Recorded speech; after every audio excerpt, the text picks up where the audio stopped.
Okay, let's talk about Google Ads. We're going to tackle a huge problem that a lot of people face: how to stop your ad budget from basically just vanishing. You know that feeling, right? You log into your account, you see that the money was definitely spent, but the phone isn't ringing any more than usual. There are no new jobs on the schedule, and you're just left there scratching your head thinking, where did all that money actually go? It is an incredibly common and frustrating problem. And here's the tough part: you're not imagining things. The truth is, most Google Ads accounts are wasting at least 20% of their budget, and they're wasting it on clicks from people who are never, ever, ever going to hire them. So, I want you to think of your ad budget like a bucket of water. It's a really powerful tool when it's full, but for most businesses, that bucket has a few small holes in it. We're not talking about a total disaster. We're talking about these slow, quiet leaks that just drain your budget day in and day out. Today, we're going to find those leaks and we're going to plug them for good.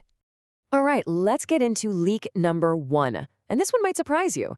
There's a very good chance you are paying to show your ads to people who literally cannot hire you.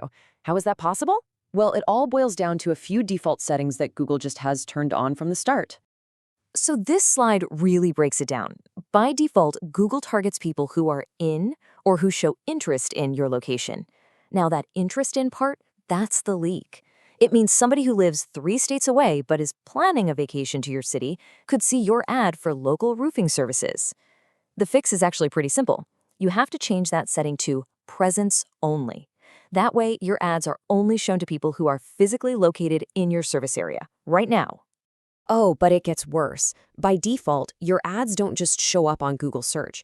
They also get pushed out to what Google calls search partners, which is, a huge network of websites that are often pretty low quality. And they're on the display network, which means your ad for plumbing could pop up on some random blog, a news site, or even inside a mobile game. And let me tell you, those clicks almost never turn into jobs.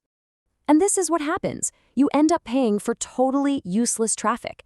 Your hard-earned money is being spent on a click from someone who's just trying to get an extra life in their game, not someone who has a leaky pipe that needs to be fixed. Now, leak number 2. This one is all about the customer's journey. See, if the path from what they search for to the ad they see to the website they land on is broken, you don't just lose a potential customer. Google actually makes you pay more for that click. So just picture this for a second. Someone's basement is flooding. They frantically grab their phone and they type in a search with very clear, very urgent intent: emergency plumber near me. They need help and they need it like yesterday. And then your ad pops up. It looks pretty good. Bob's Plumbing. It says you offer quality and trust. It seems like a solid match for what they need. So they click it, really hoping for a fast solution. But here's the problem. Instead of a page that's all about emergency service, they get dropped onto your standard company homepage. You know the one.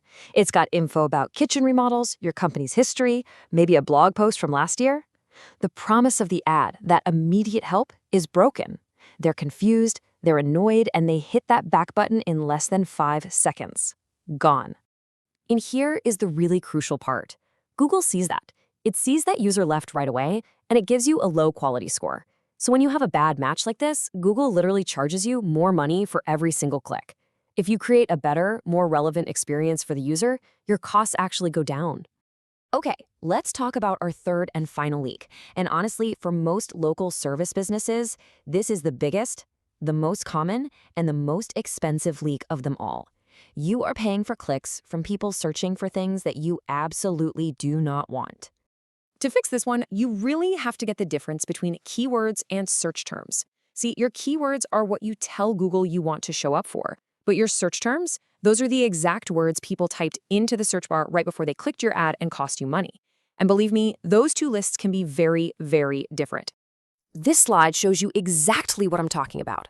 A roofer wants to pay for someone searching for roof repair cost. That's a great lead, but because of how Google's matching system works, they often end up paying for clicks from people searching for roof for jobs or how to DIY shingle replacement. Every single one of those is a click you paid for that was completely wasted. So how do we stop this from happening? The solution is a really powerful tool called negative keywords. The absolute best way to think about them is like putting a not welcome mat out in front of your ads. You're basically telling Google, hey, if someone searches for the word jobs or DIY or free, do not show them my ad, period. This one step is one of the most powerful things you can do to clean up your traffic. So there you have it. We've found the 3 biggest leaks in your Google Ads bucket. And the good news is, you don't have to become some kind of Google Ads wizard to fix them. You just need to know the right questions to ask, and more importantly, the right places to look. This right here is your checklist. First, check your location settings. Are you only targeting people who are physically present in your area? Second, review your ad networks. Have you opted out of the display network and search partners? Third, audit that ad journey. Does the promise you make in your ad actually match what's on your landing page? And finally, fourth, go look at your search terms. Are you paying for clicks that you absolutely don't want? And really, that's the main takeaway here. Plugging these leaks isn't about trying to master some super complex platform. It's about having the discipline to just check these key areas on a regular basis. Just knowing where to look is half the battle, and it's what puts you back in control of your budget. Hey, if you found this helpful, you should subscribe for more practical insights just like this one. And if you're looking for some expert help to turn your ad spend into actual phone calls and book jobs, you can learn more from the folks over at Proper Marketers. Look, your ad budget is out there working for you this very minute. The only real question is, how hard is it actually working?